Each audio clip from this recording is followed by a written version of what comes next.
Imagine que você recebe uma missão diretamente de Deus, mas ao invés de cumprir, você decide fugir o mais longe possível. O que você faria? Bem-vindo ao canal Bíblia pela Fé, onde exploramos as mais incríveis histórias da Palavra de Deus e aprendemos lições para o nosso dia a dia.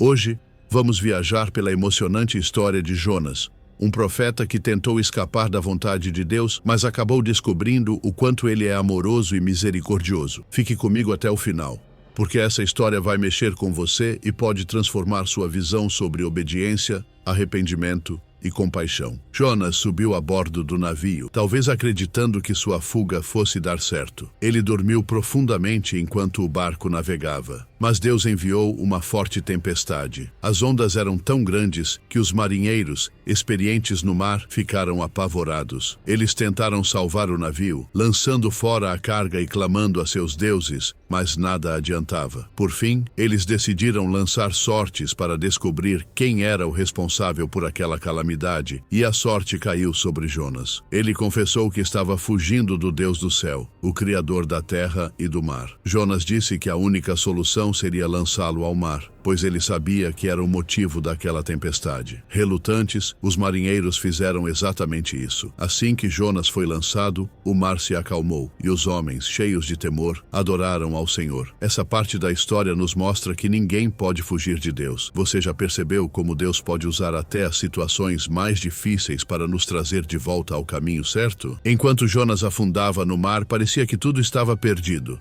Mas Deus, em sua infinita misericórdia, enviou um grande peixe para salvar Jonas. Ele foi engolido e ficou no ventre do peixe por 3 dias e 3 noites. Imagine como deve ter sido estar dentro daquele lugar escuro, úmido e apertado, sem nenhuma perspectiva de saída. Foi nesse momento que Jonas orou ao Senhor. No capítulo 2 do livro, vemos uma oração cheia de arrependimento e gratidão. Jonas reconheceu que Deus o livrou da morte certa e prometeu cumprir sua missão. Ele disse: "A salvação vem do Senhor." Jonas 2:9. Essa experiência no ventre do peixe simboliza um tempo de reflexão e mudança de coração. Muitas vezes é nos momentos mais difíceis que nos voltamos verdadeiramente para Deus. Já passou por uma situação em que Deus precisou te parar para você escutar a voz dele? Após a oração de Jonas, Deus ordenou que o peixe vomitasse o profeta em terra firme. Jonas foi poupado para cumprir seu chamado. Deus falou novamente: "Levanta-te, vai à grande cidade de Nínive e prega contra ela a mensagem que eu te direi." Jonas 3:2. Desta vez, Jonas obedeceu. Ele partiu para Nínive, uma cidade tão grande que levaria 3 dias para atravessá-la. Imagine como ele deve ter se sentido ao caminhar por aquelas ruas, vendo um povo que ele desprezava, mas sabendo que carregava uma mensagem do próprio Deus. Essa segunda chance mostra a paciência e a misericórdia de Deus. Ele não desiste de nós, mesmo quando falhamos. Já agradeceu a Deus pelas oportunidades que ele te deu de recomeçar?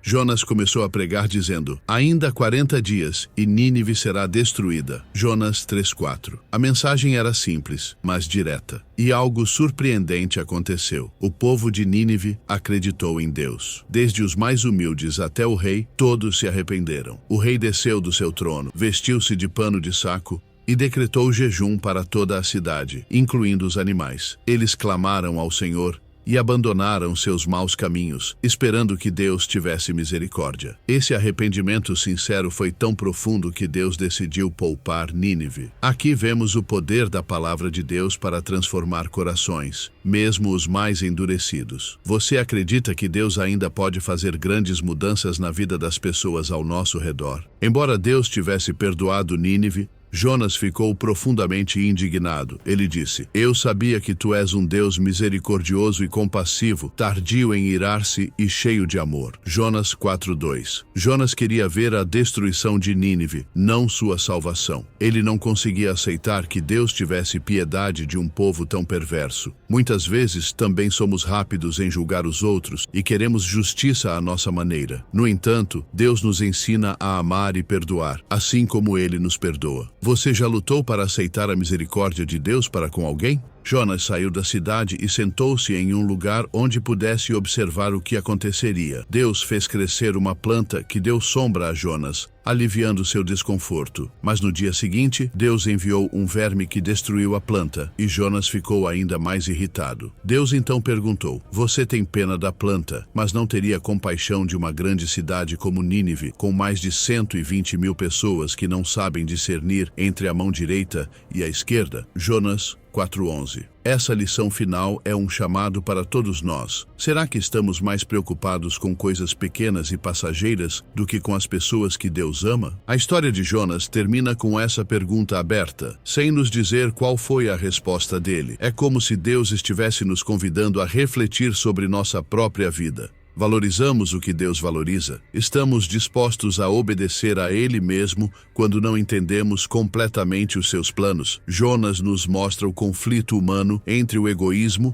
e o propósito de Deus, mas também revela que Deus é paciente e está sempre disposto a nos ensinar. Você já parou para pensar no quanto Deus tem sido misericordioso com você? A história de Jonas é mais do que sobre um homem e um peixe. É uma história sobre a soberania de Deus, sua misericórdia e o seu desejo de salvar todas as pessoas. Ela nos ensina que ninguém está além do alcance da graça de Deus e que somos chamados a ser instrumentos dessa graça, mesmo quando nos sentimos inadequados ou relutantes. Que parte dessa história mais falou ao seu coração? Deus está te chamando para algo que você tem resistido? Jonas nos mostra que Deus é amoroso, mas também firme em seus propósitos. Ele nos convida a participar do seu plano de redenção para o mundo. Se essa história tocou seu coração, compartilhe nos comentários como você pode aplicar essas lições na sua vida. Inscreva-se no canal Bíblia pela Fé e acompanhe mais histórias que trazem a palavra de Deus viva para o nosso cotidiano. Que Deus abençoe você e continue transformando sua vida. Até a próxima.